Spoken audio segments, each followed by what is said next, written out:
Good morning, students. Welcome to another lecture of manufacturing technology. Today we will learn something about the tube extrusion. Yesterday we started the fifth unit. So the next topic of the fifth unit is tube extrusion. So first I'll tell you what is the tube extrusion. So this is lecture number 47 and tube extrusion इसके नाम से clear होता है कि tube को अगर हम किसी एक्सट्रूजन को ट्यूबिंग फॉर्म में कर रहे हैं तो दैट एक्सट्रूजन कैन बी, वो जो एक्सट्रूजन है वो कहलाता है ट्यूब एक्सट्रूजन. तो यहाँ पर अगर आप ट्यूब एक्सट्रूजन को देख रहे हैं तो a tube is formed by presenting the extrude polymer through a circular die, cooling in a water bath and then cutting it or winding it up. The twin screw extruder is used when the production of medical tubes requires a compound. An example is the intercorporation of silver salts. So अगर आप यहाँ पर देखें तो ये है extrusion tubing. यहाँ पर दो तरीके की ट्यूबिंग है, देख सकते हैं आप यहाँ पर कि एक में तो हम यहाँ पर ये this is the main rod, एक सर्कुलर रॉड है यहाँ पर और एक ओपनिंग है. इस ओपनिंग से आप देख सकते हैं यहाँ पर एक्सट्रूड हो रहा है मटेरियल और ये जो एक्सट्रूड मटेरियल है ट्यूब के फॉर्म में यहाँ पर एक्सट्रूड होकर निकल रहा है. ये रैम है जो मटेरियल को, जो मोल्टन मटेरियल को या जो हॉट मटेरियल को या को पुश कर रहा है, जिससे हमें यहाँ पे पाइप्स मिल रहे हैं. इसी तरह से दूसरा अगर आप एक और देखें यहाँ पर एग्जांपल, तो यहाँ पर इस तरीके का ये स्पिंडल लगा हुआ है. स्पिंडर और यहाँ पर भी मैंड्रेल है. This is mandrel and spider. इसके थ्रू पास होकर यहाँ पे मटेरियल आ रहा है और ये मटेरियल जो पास होकर आ रहा है यहाँ पर हमें एक्सट्रूडेड फॉर्म में ट्यूब्स मिल रहे हैं. ट्यूब्स, तो अगर हमें ट्यूब्स बनाने हैं तो इस प्रोसेस को हम यूज़ करते हैं जिसको हम कहते हैं extrusion of tube. So this is using internal mandrel that moves independently of the RAM. यहाँ पर एक मैंड्रेल है जो कि इंडिपेंडेंटली मूव कर रहा है. दूसरा एग्जांपल बी अगर आप देखें तो using a spider die to produce seamless tubing. तो इस तरह से दो हमारे पास यहाँ पर एक्सट्रूजन की प्रोसेस है ट्यूबिंग के लिए, ट्यूबिंग एक्सट्रूजन की. Now next topic according to ये syllabus is saw machining.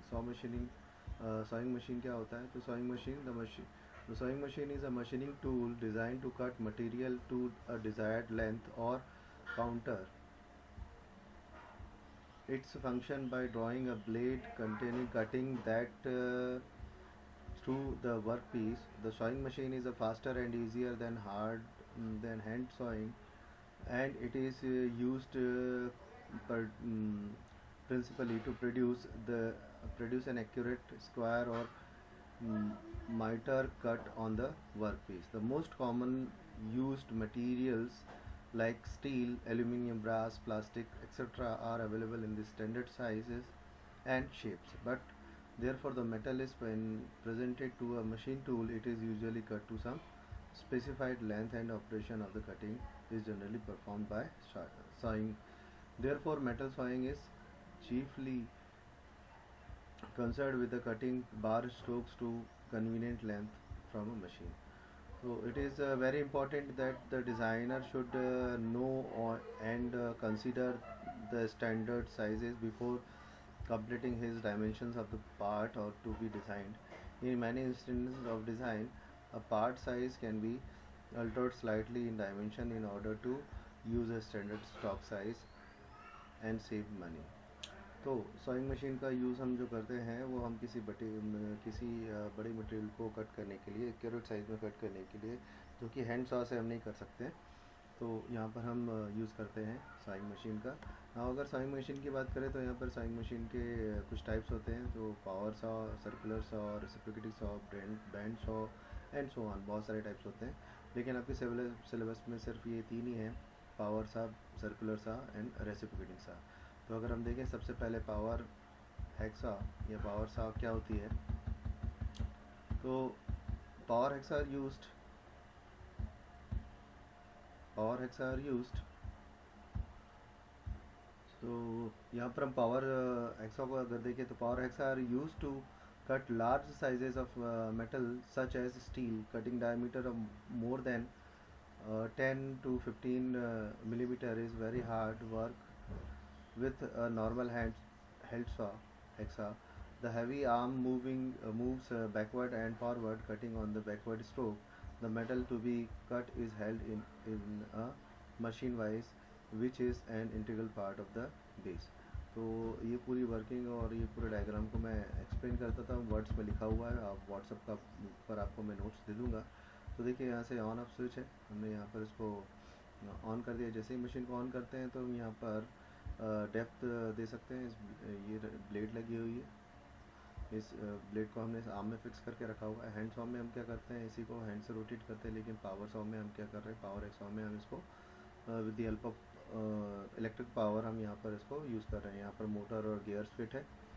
Then ये आर्म है जिसके ऊपर ब्लेड फिक्स है, ये है वाइस जिसके ऊपर वर्कपीस फिक्स्ड है। मान लेते हैं कि ये एक शाफ्ट है जिसको हमें कट करना है, एक रॉड है जिसको हमें कट करना है, तो इस रॉड को हमने फिक्स करके रखा है with the vice, with the help of vice on a bed. और आप देख सकते हैं कि ये पूरा बेड जो है वो फिक्स्ड है, ब्लेड जो है वो टू एंड फ्रो मूव कर रही है और इस ब्लेड पर यहाँ पर टीथ लगे हुए हैं। तो ये जो टीथ्स हैं ये कटिंग स्ट्रोक देते हैं, यहाँ पर फॉरवर्ड और बैकवर्ड दोनों स्ट्रोक्स में हमें कट मिलता है यहाँ पर।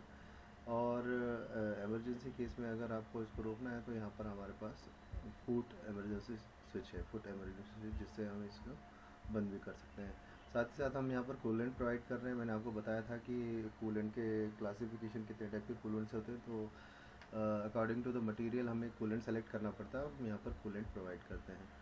तो बच्चों ये आज के लेक्चर में हमने कवर किया इतनी चीज़ें कि सबसे पहले तो हमने देखा कि एक्सट्रूजन में कौन कौन सी प्रोसेसेस होती हैं। तो कल हमने कुछ प्रोसेस को डिस्कस किया था, आज हमने एक और प्रोसेस देखा, दैट इज़ ट्यूबिंग एक्सट्रूजन या ट्यूब एक्सट्रूजन, जिसके अंदर हम ट्यूब्स को क्रिएट करते हैं। ये इसका डायग्राम हमने समझा, इसके वर्किंग को हमने समझा। उसके बाद हमने देखा कि साइंग मशीन क्या होती है और साइंग मशीन के टाइप्स क्या होते हैं। फिर हमने देखा कि पावर एक्सॉ क्या है, पावर एक्सॉ को हमने समझा। कल हम बैंड सॉ और सर्कुलर शॉ को समझेंगे। Thank you very much. I hope you understand the lecture. Have a good day. Please stay at home.